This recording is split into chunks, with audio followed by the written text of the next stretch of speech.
जैसे ही हम आज की सुबह की शुरुआत करते हैं, हम प्रभु को धन्यवाद दें। प्रभु ने एक और दिन हमें दिया है ताकि हम प्रभु के चरणों में अपने आप को समर्पित कर सके, ताकि हम प्रभु के चरणों में समर्पित करते हुए अपने जीवन को एक नई दिशा दे सकें और आज का दिन सार्थक बनाएं और प्रभु की कृपा से हम सक्षम हो जाएं कि हम प्रभु की कृपा से हर कार्य को संपन्न कर सकें। प्रभु हमारा मार्गदर्शन करते हैं, प्रभु हमारे साथ साथ चलते हैं, इसको कभी भी हमें भूलना नहीं है। जैसे ही हम आज के दिन की शुरुआत करते हैं, आइए हम लोग प्रभु से बातें करें, प्रभु के साथ साथ चले, प्रभु के हाथ को पकड़ें ताकि हम भटक ना जाएं, लेकिन हमेशा प्रभु की छत्र छाया में हम लोग आगे बढ़ सकें।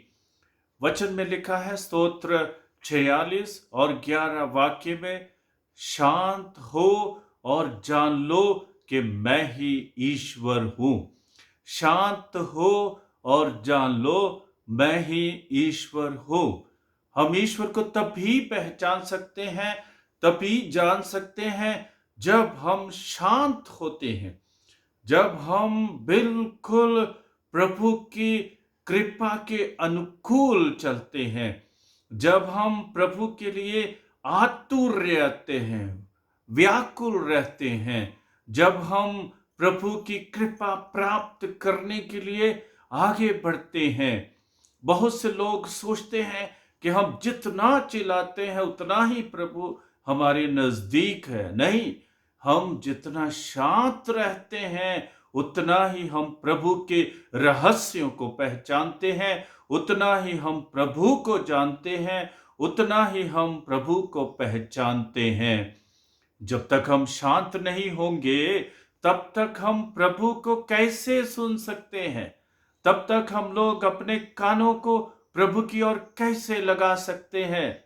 यदि सही अर्थों में प्रभु का श्रवण करना है, प्रभु को सुनना है, तो हमें शांत होना पड़ेगा, अपने भीतर को शांत करना पड़ेगा, और जो बाहर है उसमें भी हमें शांति को ढूंढना होगा। जब शांतिमय वातावरण है बाहर और अंदर, तो तभी हम प्रभु को पहचान पाएंगे, तभी हम प्रभु को सुनते हैं। हम जानते हैं कि प्रभु यीशु एकांत में जाकर प्रार्थना किया करते थे, पहाड़ के ऊपर चढ़कर प्रार्थना किया करते थे, रात को प्रार्थना किया करते थे, अकेले बैठकर प्रार्थना किया करते थे। वह अपने पिता ईश्वर के साथ अपनी मन की बात कहा करते थे और प्रभु पिता उन्हें सामर्थ देता था ताकि इस संसार में वे प्रभु ईश्वर पिता ईश्वर की कृपा से हम सबको बचा सके, हम सबको मुक्त कर सके। संत मत्ती के सुसमाचार में 6 अध्याय और 6 वाक्य में हम पढ़ते हैं, जब तुम प्रार्थना करते हो तो अपने कमरे में जाकर द्वार बंद कर लो और एकांत में अपने पिता से प्रार्थना करो। तुम्हारा पिता जो एकांत को भी देखता है तुम्हें पुरस्कार देगा। हालेलुया। आइए हम इस बात को समझे कि जब हम एकांत में होते हैं, जब हम शांत होते हैं, तो हम अपने पिता से प्रभु से बातचीत कर सकते हैं, तब हम प्रभु के साथ जुड़ सकते हैं। लेकिन जब हम शांत नहीं है, भीतर में अपने अंदर में शांत नहीं है, बाहर भी शांत नहीं है, तो हम कैसे प्रभु की आवाज को पहचान सकते हैं? हम नहीं पहचान सकते हैं प्रभु की आवाज को जब हम शांत नहीं हैं। बहुत बार हम अपने अंदर में इतनी बातों को भरे हुए हैं कि हम बोलते ही जाते हैं, बोलते ही जाते हैं। और कुछ लोग तो अपनी जुबान को अपने मुंह में डालते ही नहीं है, जहां भी देखो बोलते ही जाते हैं, बोलते ही जाते हैं, दूसरों को सुनाना चाहते हैं जो उनके भीतर है। और वो गलत भी हो सकता है, सही भी हो सकता है, लेकिन जब तक हम शांत नहीं होते हैं, हम समझेंगे कैसे? जब तक हम शांत नहीं होते हैं, तब तक हम प्रभु को कैसे पहचानेंगे? जब तक हम शांत नहीं होते हैं, तब तक हम लोग विचार कैसे कर सकते हैं? सोच कैसे सकते हैं? इसलिए शांत होना बहुत जरूरी है यदि हमें प्रभु के साथ अपना संबंध कायम रखना है, यदि हम लोगों को प्रभु के साथ साथ चलना है, यदि हमें प्रभु की वाणी को अपने जीवन में अपनाना है, तो शांत होने की आवश्यकता है। जब हम शांत होते हैं तो कुछ बड़ा होता है। जब हम शांत होते हैं तो तब हम लोग नई नई योजनाएं प्रभु की कृपा से अपने जीवन में बना सकते हैं।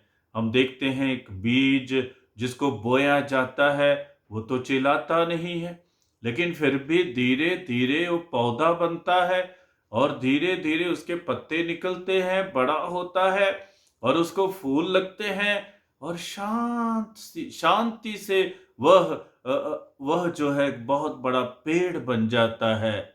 और इसी इसी बात को हम अपने जीवन में भी अपनाएं।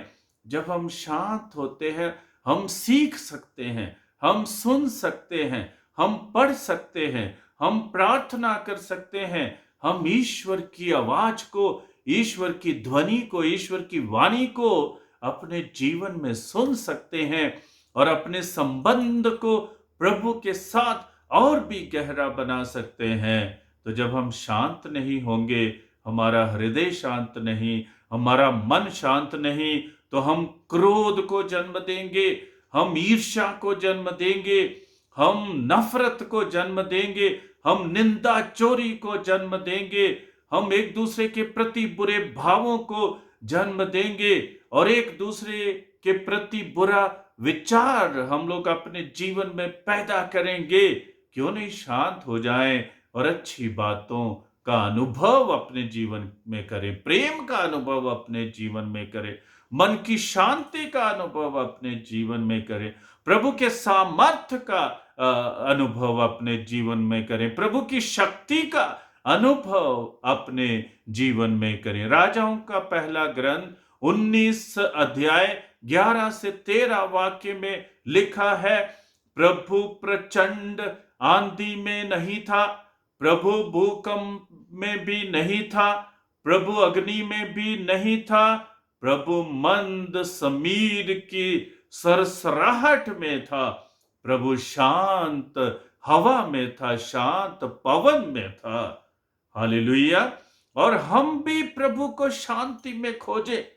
हम लोग चिल्लाने से प्रभु को नहीं खोज सकते। कुछ लोग जैसे ही प्रार्थना शुरू करते हैं, चिल्लाना शुरू कर देते हैं, लेकिन हम प्रभु को सुनते नहीं हैं, उसकी आवाज को पहचानते नहीं हैं, शांत नहीं होते हैं, उनके चमत्कारों पर विचार नहीं करते हैं, उनके वचन पर विचार नहीं करते हैं, मनन चिंतन नहीं करते हैं, और जैसे ही प्रार्थना करते हैं हम चिल्लाना शुरू कर देते हैं। नहीं, प्रभु शांति से हमें प्राप्त होते हैं। जब हम शांत होते हैं तभी हम प्रभु की राहों को समझ पाते हैं। अय्यूब नबी के ग्रंथ में 37 अध्याय 40 वाक्य में हम पढ़ते हैं, वचन कहता है, अय्यूब कान लगाकर सुनो, ईश्वर के चमत्कारों पर विचार करो।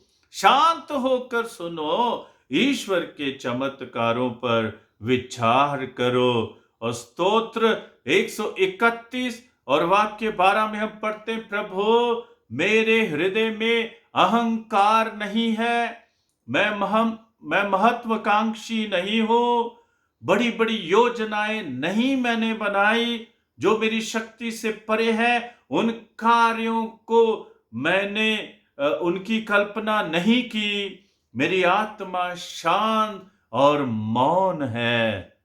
और जब मैं शांत और मौन हूं, तभी प्रभु की राहों पर चल सकता हूं, तभी प्रभु की आवाज को पहचान सकता हूं, तभी अपने जीवन को प्रभु के द्वारा एक नई दिशा दे सकता हूं, तभी प्रभु की कृपाओं और आशीषों के लिए प्रभु को धन्यवाद दे सकता हूं। शांत हो जाएं और प्रभु को पहचाने, प्रभु महान है, उनके चमत्कारों पर विचार करें और अपने संबंध को प्रभु के साथ शांत होकर और भी गहरा करें। प्रभु तेरी ही राहों पे चलना स्वीकार मैंने किया है। प्रभु तेरी ही राहों पे चलना स्वीकार मैंने किया है। धन्य है तू प्रभु, असीम है तेरी दया, सहारा दे मुझे, मेरा मित्र बनकर। प्रभु तेरी ही राहों पे चलना स्वीकार मैंने किया है। प्रभु आपको आशीष प्रदान करे।